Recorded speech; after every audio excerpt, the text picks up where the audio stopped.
represent Leadertank. We're here to discuss the misconceptions people tend to contribute towards introverts and their ability to public speak.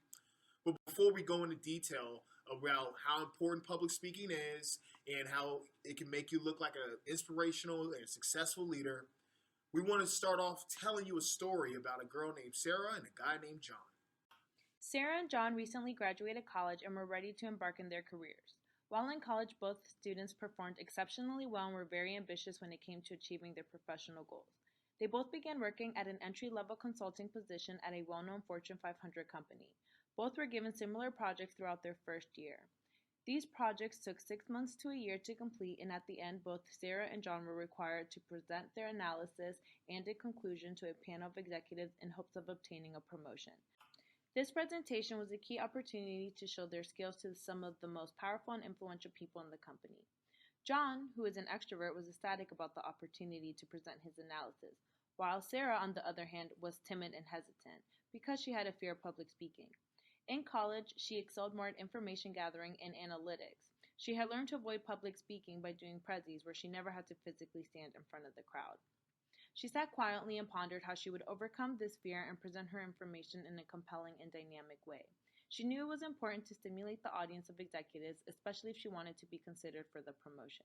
However, she also knew that in order to do this successfully, she would be required to come out of her comfort zone, which was often difficult for her as an introvert. Before we go any further, it's essential to understand the differences between introverts, extroverts, and the most common omniverts. Here's what the most current and accurate research says. The terms introversion and extroversion were popularized through the work of Carl Jung and later became central parts of the other prominent theories, including the Big Five theory of personality. The introversion-extroversion dimension is also one of the 4 areas identified by the Myers-Briggs type indicator. According to many theories of personality, everyone has some degree of both introversion and extroversion. However, people often tend to lean one way or the other. Introversion is marked by a number of different traits. People that display introversion are very self-aware, they're thoughtful, they enjoy understanding of detail, they're interested in self-knowledge and self-understanding, they tend to keep emotions private, they're quiet and reserved in large groups or around unfamiliar people, they're more sociable and gregarious around people they know well, and they learn very well through observation. It is very important to note that introversion does not necessarily equate with shyness. Extroversion, on the other hand, is a behavior that seems to be the standard in American society. That means that more people in the general population are extroverted rather than introverted. Studies suggest that up to 75% of the general population consists of extroverts.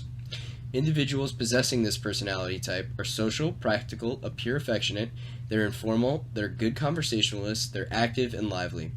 They are habitually outgoing, they venture forth with confidence into the unknown, and they prefer to be essentially social, participating in various social and personal activities.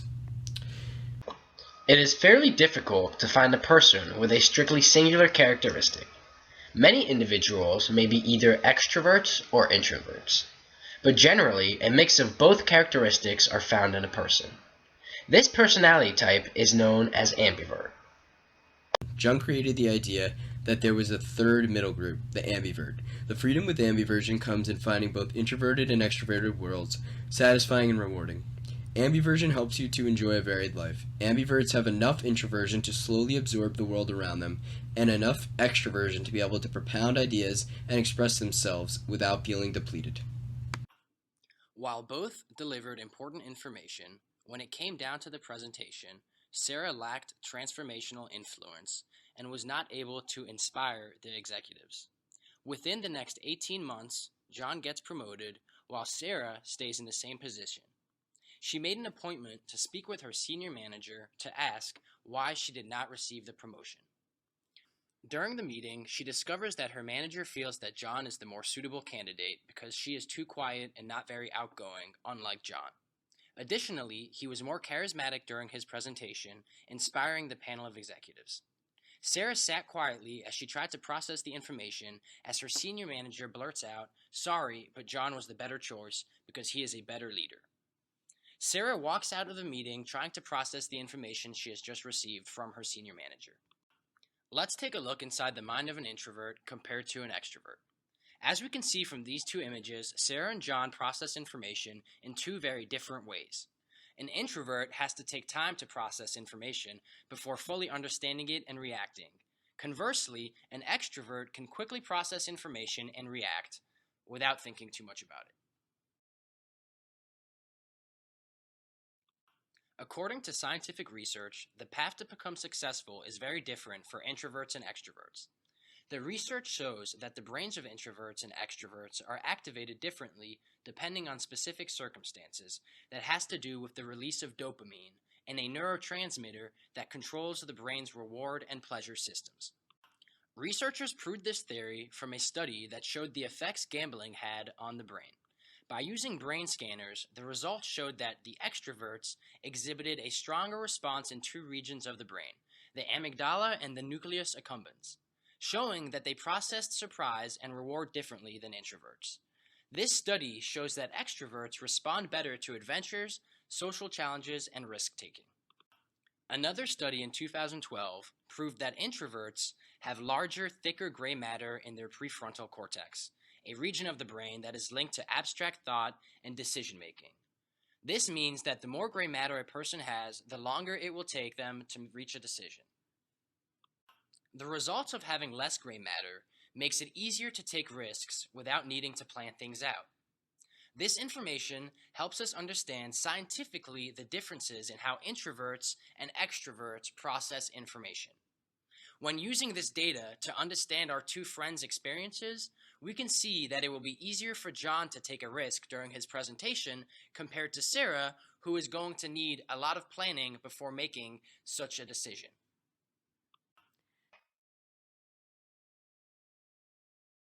So what's next for Sarah? How can we take the scientific data about how she processes information to help her become a better public speaker? Most people think that extroverts make better presenters because of their pre-existing personality. However, as we have seen throughout history, some of the most successful public speakers and motivators are introverts. These include Steve Jobs, Bill Gates, Rosa Parks, Mahatma Gandhi, even our most recent president, Barack Obama. Introverts can become very successful public speakers that can move an audience in a variety of ways. It is clear that whether you are an introvert, extrovert, omnivert, these personalities will not define how well of a public speaker you will become. Instead, by using these key concepts that we will discuss with you here today, we will show you how anybody, regardless of their personality trait, can become a motivational and inspiring public speaker. We have three key solutions that will help you all, specifically introverts, become successful public speakers. If you follow these steps, you'll be ready and confident to tackle any presentation you may encounter in your life. They are: be prepared, be accountable, and embrace your fears. First, let's take a deeper look at how to prepare. Being prepared is knowing your audience, knowing your message,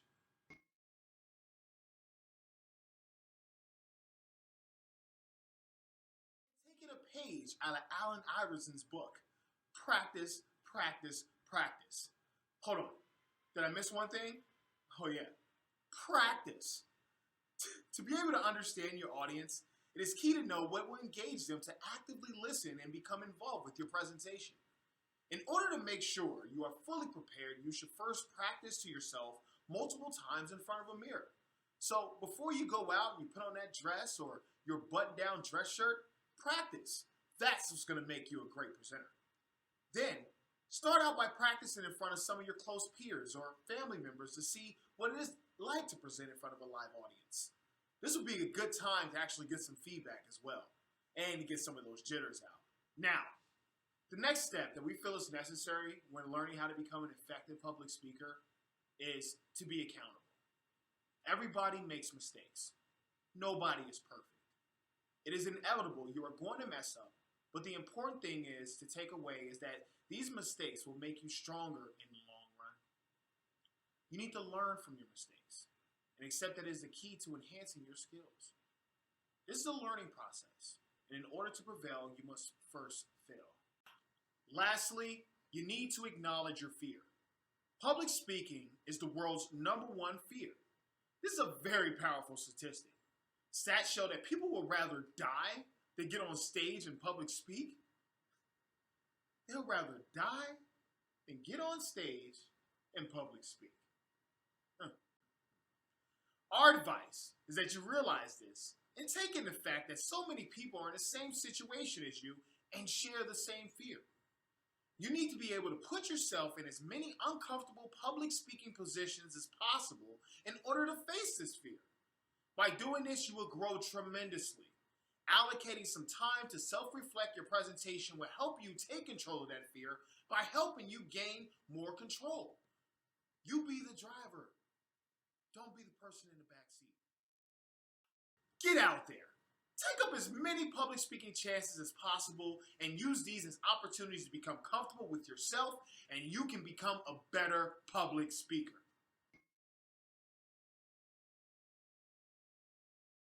We promise you, if you practice these 3 steps, that over time you will increase your confidence and immensely strengthen your public speaking skills.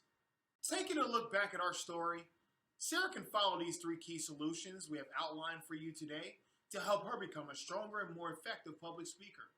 By being prepared, accountable, and embracing her fear of public speaking, Sarah will have the necessary resources and skills to inspire an audience through her public speaking. So as you have seen from our friends, regardless of if you are an introvert, extrovert, or ambivert, being a dynamic public speaker comes down to being prepared, being accountable, and embracing your fears. So I hope we inspired you today. And next time you have a public speaking presentation, use these solutions we have given you. And we are confident your public speaking skills will be enhanced. 18 months later, Sarah had another opportunity to obtain a promotion. But this time, she listened to the steps that we outlined for you today, and she got that promotion. And before you know it, she was CEO of her own top company.